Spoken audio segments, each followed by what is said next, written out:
Donc n'importe quelle banque peut fonctionner n'importe comment, quitte à utiliser totalement l'argent des Ivoiriens et à ne pas rendre compte. C'est d'ailleurs ce qu'ils veulent.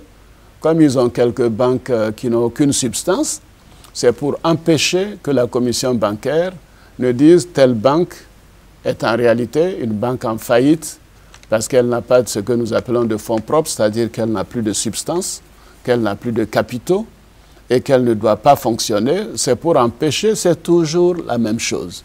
Ils veulent empêcher l'expression libre. Chez eux, c'est la pensée unique. Ils veulent dire, voici la route et c'est la seule route que vous pouvez prendre. Et nous n'accepterons pas cela. Je pense que les Ivoiriens ont bien compris que ces gens sont arrivés avec une idée précise, c'est de bâillonner les Ivoiriens. C'est de prendre la Côte d'Ivoire et les Ivoiriens en otage. Et le braquage des institutions comme la Banque centrale, comme la commission bancaire, la bourse des valeurs et j'en passe, est quelque chose d'inédit. Et il faut qu'on y mette fin le plus rapidement possible. Des banques commerciales, Monsieur le Président, à ce jour ont fermé ou sont menacées de fermeture? Vous savez, il faut que ces régimes partent, autrement ils nous amènent directement dans le chaos. Mais ces actes sont des actes criminels, comme je le disais. Mais pourquoi ces banques ont-elles fermé? Mais ces banques ont fermé parce que la Banque centrale n'a plus de légitimité. Si vous êtes dans une banque et que vous allez pour aller chercher de l'argent et on vous donne de la fausse monnaie, une monnaie que vous ne pouvez pas utiliser en Côte d'Ivoire comme ailleurs, votre banque n'a plus de raison d'être. Ayant braqué la Banque centrale, ces banques se trouvent dans une situation où toutes leurs opérations avec cette fameuse Banque centrale n'ont plus aucun intérêt. L'argent que cette banque va émettre sera de l'argent sans valeur. Vous voyez, c'est du blanchiment. Parce que c'est de l'argent volé. C'est frauduleux. Les banques commerciales sont obligées de le faire pour se protéger parce qu'elles peuvent même faire l'objet de poursuites par les déposants en Côte d'Ivoire comme par les personnes extérieures à la Côte d'Ivoire qui peuvent dire, mais écoutez, vous avez fait vos opérations avec de l'argent blanchi, avec de l'argent volé, parce qu'ils n'ont aucune pièce pour justifier l'argent pris à la Banque centrale. Alors, ces banques sont dans l'obligation de fermer du fait de Laurent Gbagbo et de son camp parce qu'ils ne comprennent rien à la banque, ils ne comprennent rien à la finance. Ils peuvent poursuivre leur combat, entre guillemets. Mais pourquoi ont-ils braqué la Banque centrale? Si ce n'est pour faire créer des problèmes aux Ivoiriens. Braquer la Banque centrale veut dire amener cette Banque centrale qui donnera de l'argent, que cet argent sera de l'argent volé, comme un braquage ordinaire. Et si une banque commerciale s'amuse à utiliser cet argent, elle se sera dans une situation de complicité. Donc pour éviter des procès en cascade avec leurs correspondants, comme avec les épargnants ici, elles sont obligées de fermer. Laurent Gbagbo est responsable de cette situation avec son équipe. Ils ne comprennent rien à la finance et à la banque. Ils n'ont pas leur place dans ces structures. Et c'est pour cela qu'ils agissent ainsi. Il faut qu'ils partent. Autrement, comme vous l'avez dit, ils nous apportent le chaos. Et je pense, et je demande que les Ivoiriens n'acceptent pas de se soumettre à une telle évolution. La Côte d'Ivoire, pendant 50 ans, a eu des banques, tout s'est bien passé dans notre pays. Il y a même eu un coup d'État, il y a eu des problèmes. Gbagbo est resté 10 ans sans rien faire. Il n'a pas construit une seule école, pas un seul dispensaire, pas une université, mais personne ne l'a agressé pour cela.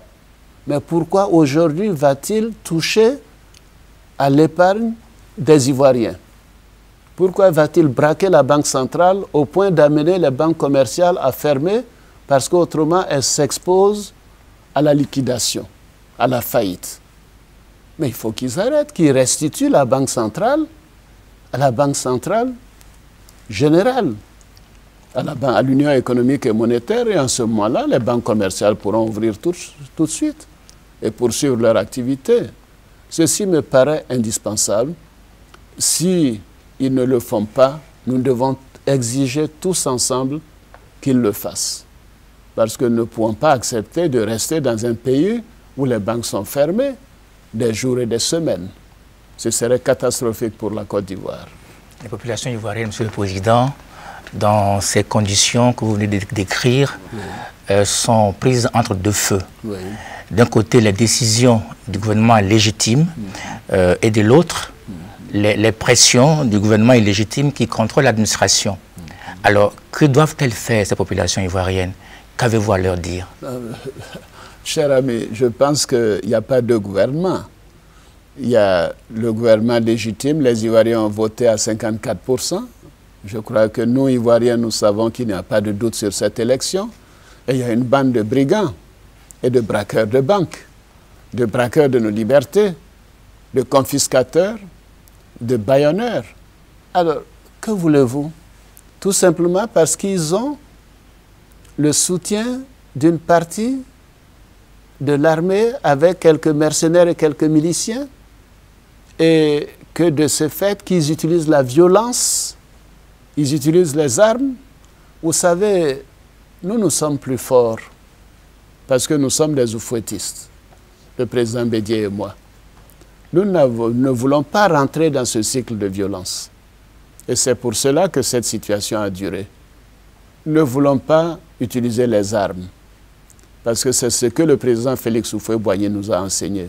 Mais eux, il n'y a pas de limite. Ils font ce qu'ils veulent. Et d'ailleurs, ils passent leur temps à imaginer des mesures brutales et violentes dès qu'une situation se présente à eux. Est-ce que vous savez que pour les banques commerciales, ils ont envoyé des agents en armes à l'intérieur de la banque, que je ne nommerai pas, pour chercher les personnes responsables de la trésorerie, pour les amener à la Banque centrale, pour leur dire signer un chèque pour envoyer de l'argent à la présidence? C'est tout de même...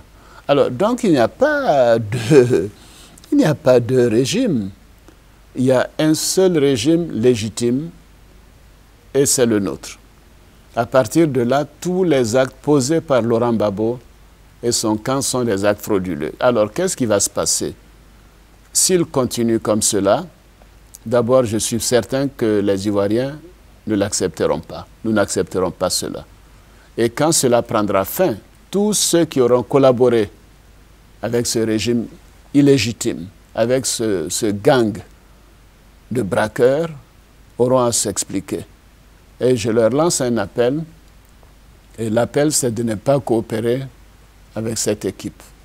Pour revenir aux mesures que vous avez arrêtées, Monsieur le Président, la suspension des exportations de café cacao, la gratuité de la vignette, on imagine aisément que l'objectif c'est l'étouffement du régime en place. Aujourd'hui, les difficultés sont là, les populations souffrent.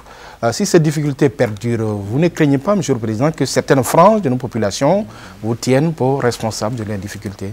Vous savez, moi j'ai fait tout pour protéger les populations. C'est cela la réalité. D'abord, quand nous avons pris les mesures sur les exportations de café cacao, je précise bien qu'il s'agit d'exportation. Il ne s'agit pas d'achat à l'intérieur auprès des paysans. Ceci continue et ceci doit continuer. Et quand ces achats sont faits, les produits sont stockés et non pas exportés. Parce que si ces produits sont exportés, les taxes qui sont collectées ne reviennent pas à la Côte d'Ivoire, au budget de l'État que nous devons gérer. Ils vont dans les caisses de Laurent Gbagbo qui les utilise à acheter des armes, à acheter des munitions et à payer ses amis. C'est cela. Et si cela continue tel que je les connais, qu'est-ce qui va se passer? S'ils peuvent exporter, ils vont dire un jour, la taxe ne sera plus de 200 francs, mais elle sera peut-être maintenant de 300 francs, de 400 francs, de 500 francs, jusqu'à prendre la totalité des ressources des planteurs. Nous avons l'obligation de protéger tous les Ivoiriens, et à commencer par les planteurs qui ont quand même donné la prospérité à notre pays. Alors moi, je ne suis pas dans une situation où je me pose des questions par rapport à une certaine opinion.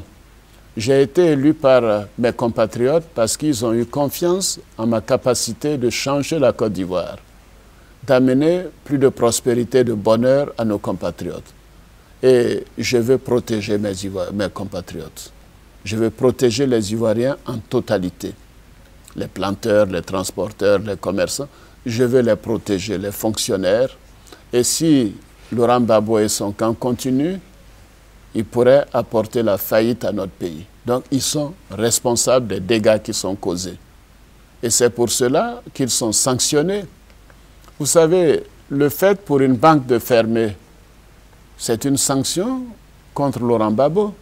Le fait que l'Union européenne, les Américains mettent la liste de certaines personnes sur des listes, ce sont des sanctions parce que tous ces pays voient le comportement voyou